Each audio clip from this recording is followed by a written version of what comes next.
Another conference opponent that I think are playing well. Just haven't won a lot of games yet, but offensively, Chip has done a nice job with this offense. He's been kind of shuffling quarterbacks, but they move the ball very, very well.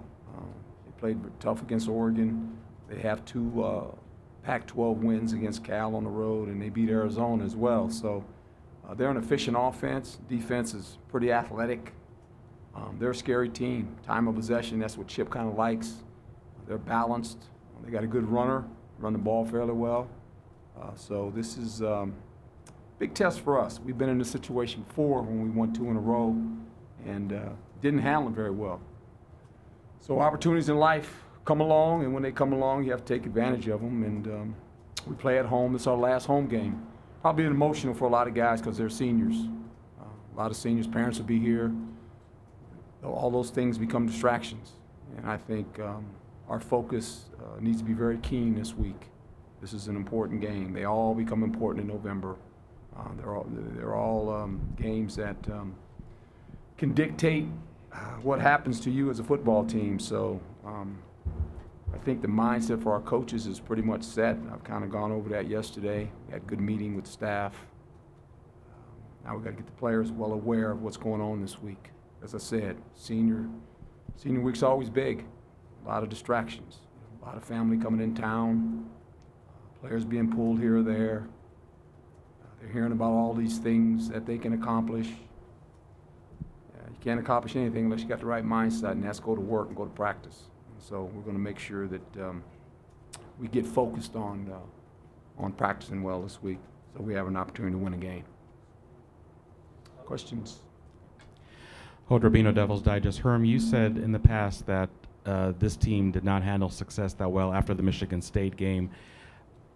Would it be fair to say that maybe that hurdle was somewhat overcome after a big win after USC coming and playing the way you did against Utah, or do you still have the same concern now after Utah win going into UCLA?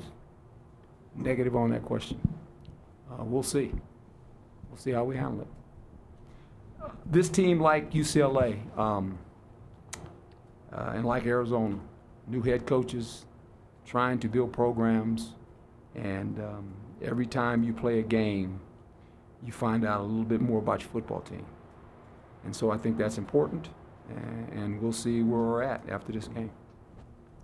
Coach Tim Ring, CBS 5. Obviously, it's one game at a time. We know that. That's the right and only attitude.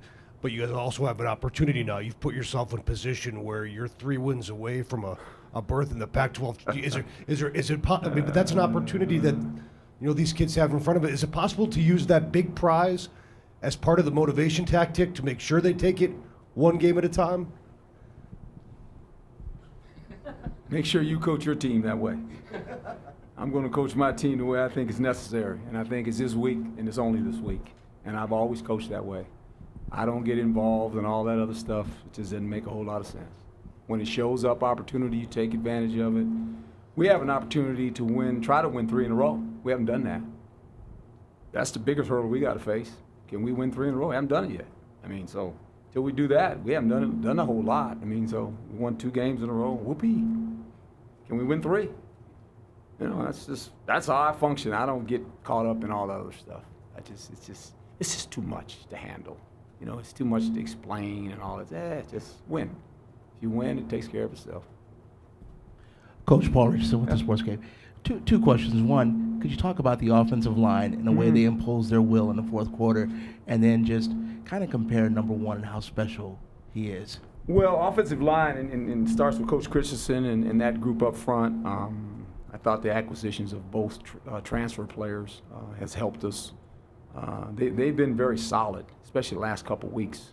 When you think about the numbers of this football team, we've passed it 281 times, and we've run it 333 times. So that's a pretty good balance of the offensive football team. And 1 is 1. I mean, he's a special player. When you look at his numbers, he's 55 reception, I think it is, and 828 yards. He's got 11 total touchdowns, a couple running, a couple receiving. We asked him to do a little bit of everything. So, you know, he's been special the last 2 weeks. He really has. When you think about his numbers, about 5 touchdowns in 2 weeks. And so that's a credit to him and what he means to the team. And, you know, we think about him and Eno, what is it, 13 touchdowns. He's over 1,000 yards rushing already. No one anticipated that. Maybe he did coming into the season, but he hadn't played a lot. And I don't think he thought he was going to be carrying it almost 25 times a game either, but that's the numbers. I mean, he's carried it, 193 times already. And generally, you carry it 25 times, so he's going to probably end up with 250 carries. And to me, that's fine. I mean, you know, in the other league I played in, I had backs carried 300 times. And it's just, he does a good job. He's remarkable because he's not the biggest guy in the world, but he has a way of bouncing off tackles, and he's got great balance, and I think that helps us, you know, when you can run the ball with him and getting Nikhil involved, and, you know, that becomes pretty good offense. Manny, you know, doesn't have as probably many pass attempts as he'd like, but I thought the last 2 weeks he's been spot on. He's made some good throws. Ayuk has kind of come around now. Floyd ran the ball fairly well. So I think our offense is starting to click. We need to keep clicking, though. This is a good defense as far as athleticism. So we'll have another test in front of us this week. Herm, that seemed like your most complete offensive game, at least against a good team. Mm-hmm. What's the interaction like with Rob Likens at this point? I know you're not patting yourselves on the back and all that, but just given that you're starting to put something together on that side of the ball and what Rob Likens has been able to accomplish in that regard. Well, it starts with continuity, understanding a little bit of the head coach's philosophy, understanding the strengths of our players. And I think you find that out as you start playing football games. You know, you always have this goal of what you want to become. You don't know till you start playing. And then you have to adjust when the season starts. And I think we've kind of found our way, and we've been always tinkering with it and just trying to find our way. And I think any good offense understands this. It's about the possessions that you own and what you do with those possessions. And anytime we can get a flow going, which we did this week against a really good defense, you gain confidence. And so I think our offense is gaining some confidence. It helps that our star players are playing well in big games, and they need to play well. Because when they're playing well, everyone feeds off those guys. And we have, you know, 3 stars on offense. Starts with the quarterback, the wide receiver, and the runner. Those are the guys that get the most compliments. People expect them to play well, so there's a lot of pressure on them week in and week out. And then the complementary pieces that go along with that, 2 of the fellows that I just named, you know, they have an opportunity. And so when it's going and you get on long drives, as I said, the fourth quarter last game we played, it was 12 minutes, almost 13 minutes of possession time. You got a chance to do some things, and you know, it's hard to do, but I think the last couple of weeks we've kind of found our way, which is good. Coach Bobby Kraus, Walter Cronkite Sports Network. We're coming up on 1 calendar year of you being in charge of this program. Can you describe what these seniors have meant to you in this year, setting up the foundation of this program? Guys, of course, like Manny and Jalen, but Daz and Quinn and guys like that. Well, you know, change is always hard on seniors, or just like veterans in the National Football League that might be in their last year. And all of a sudden, a new guy comes in. Okay, well, how is he going to change it? How is he going to affect me? I'm not part of his guy. I'm not part of the guys that he obviously scouted or recruited or drafted in the NFL. But I think for the most part, I think what they've learned is that I adapt to the players we have. And I thought for the most part, the offense stayed intact, you know, of what we were trying to do. Now, as we continued to play, obviously a lot of folks said, well, they don't throw the ball anymore. Yeah, we throw the ball. We just run it. I mean, we were balanced. And I said that when I took the job. We want to be balanced. That doesn't mean we're not going to pass. So I think I've adjusted to their strengths, and I've let them play to that. As we continue to grow as a football team and we go out and we continue to recruit, you'll see subtle changes because of the players that we bring in here. But I'm smart enough to know you're only as good as the players you have. And if you don't put them in position to have success, then you failed them. And I'm not here to fail players. That's not what I do. I try to put players in the best position so they can have some success. And that's what we try to do, and I think they understand that. Herm, how well have you gotten a chance to know Chip Kelly, either just since you joined the conference or through your days in the NFL? Yeah, met Chip a while back when he was in Philly. I was invited. I was the honorary captain for the Eagle game. I met Chip then, and then spent some time with him when he was in San Francisco. We took 49er job and went up there, and so he's a good football coach. One of the better college coaches and better college as far as offensive guys in the country. You think about what he accomplished up there in Oregon. It was fun to watch. I mean, he had it going now. That thing was, woo. It was going 1,000 miles an hour. And I can remember sitting in the studio being a pro guy going, oh boy, that's hard. And then Tony Dungy, his son had gone to school there for a little while, and he left. He left after, I think, his junior year and ended up going back to Florida. So Tony had visited him as well. And so, as you guys know, I'm really tight with Tony.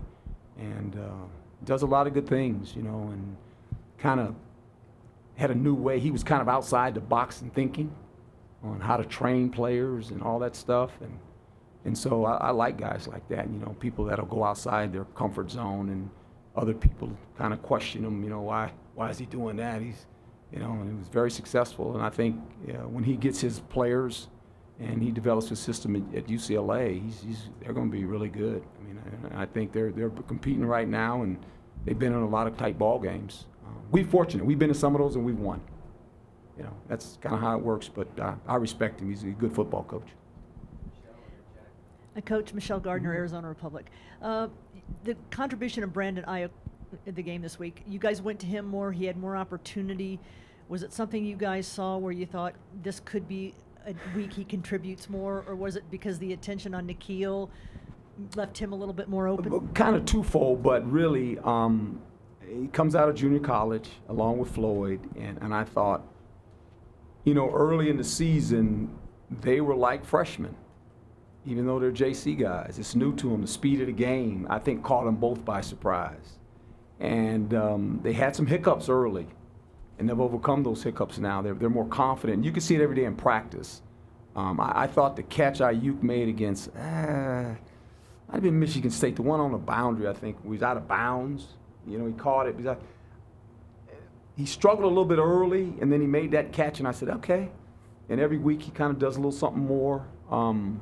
And you could just tell the last couple weeks, even the SC thing, I mean, he was kind of like, okay, he's starting to get it now. And then Floyd, too. And so that's good, because that's what you anticipate, that guys come from JC, and even though they're JC players a little bit older, the speed of the game catches them by surprise. It was like our freshmen when we started those guys early. Now it seems like they're at ease with the speed of the game. And so, yeah, he's a unique player now.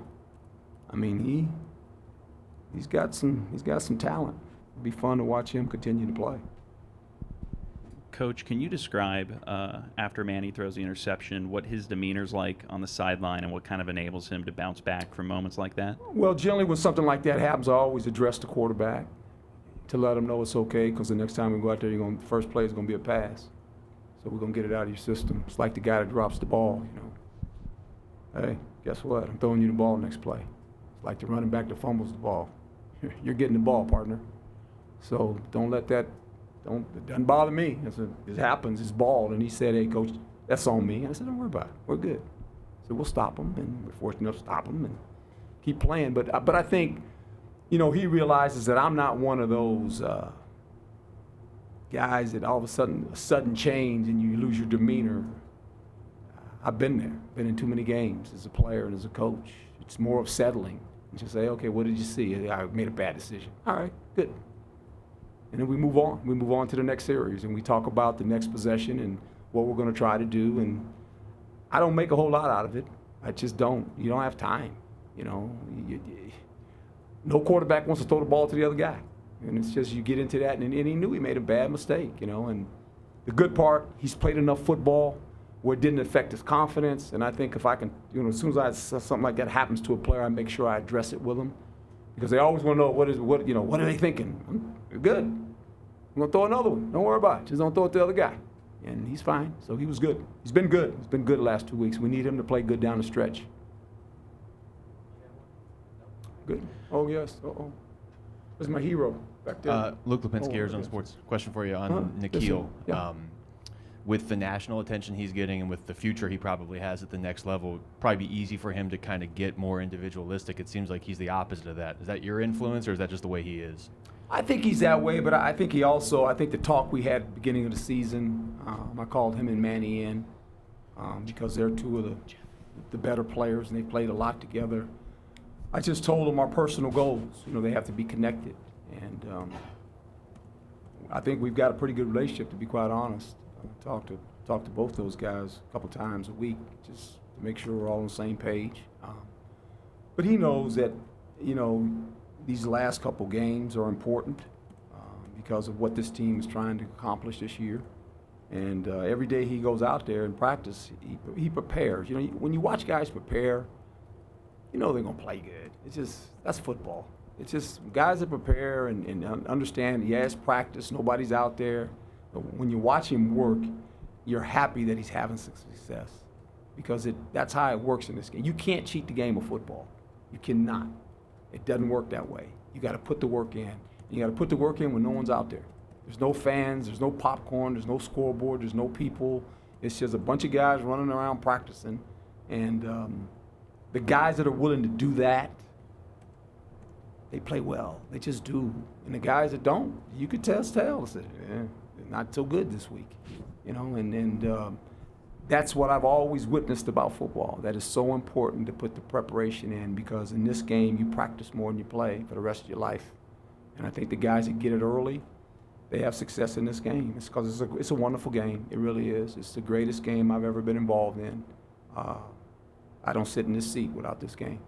It's done everything for me and my family. I say that all the time, and I mean that.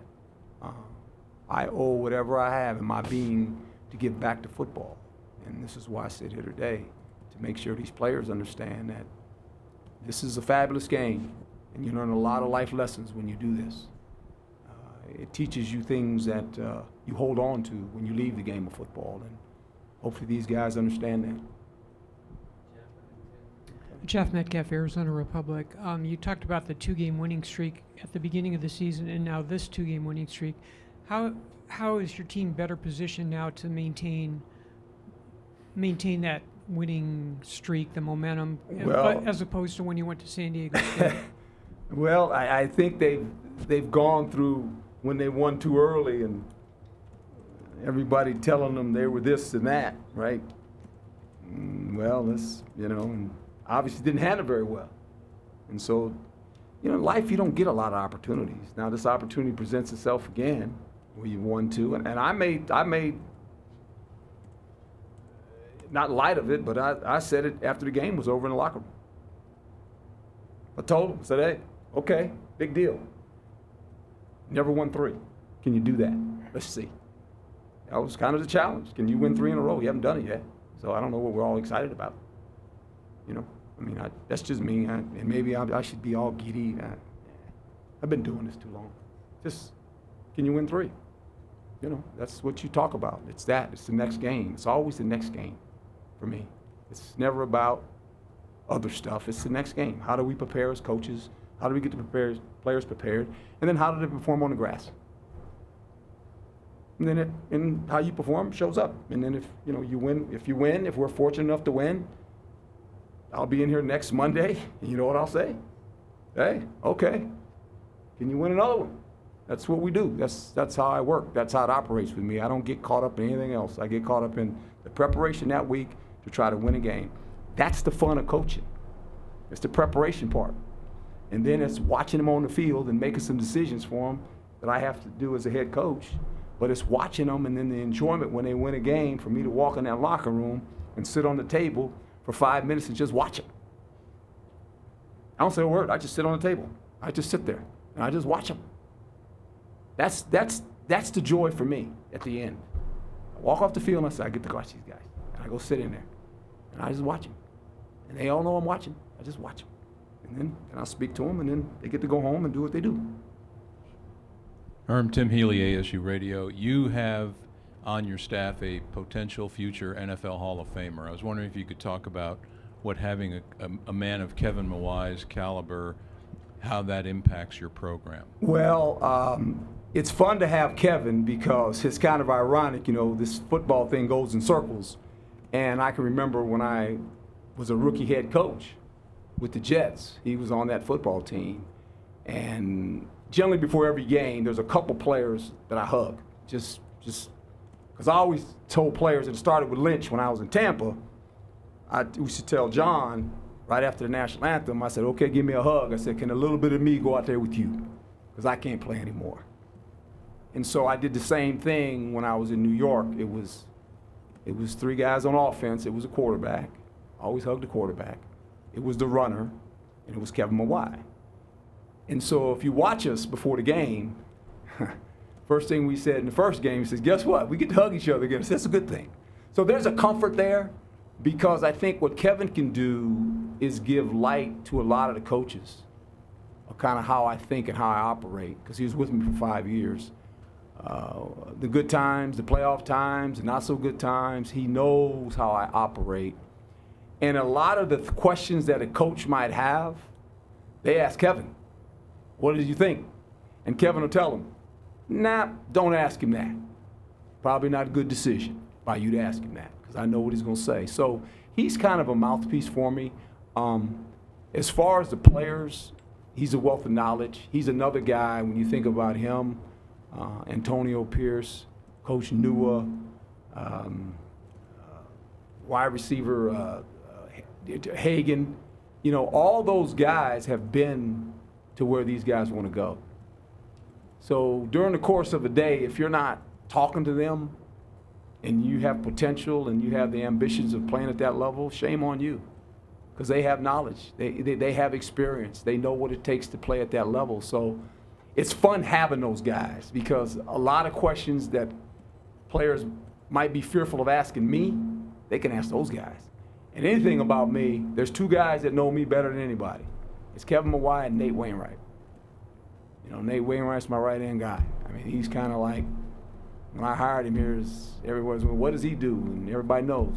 Nate does what Nate does, because he's my guy. He's been with me from the beginning that I became a head coach, so in 2 stops. And so that helps you, because you got to speak to so many people within a day, and you can't touch everybody. You know, I'm one of those guys that talk to people. I talk to players. I talk to coaches.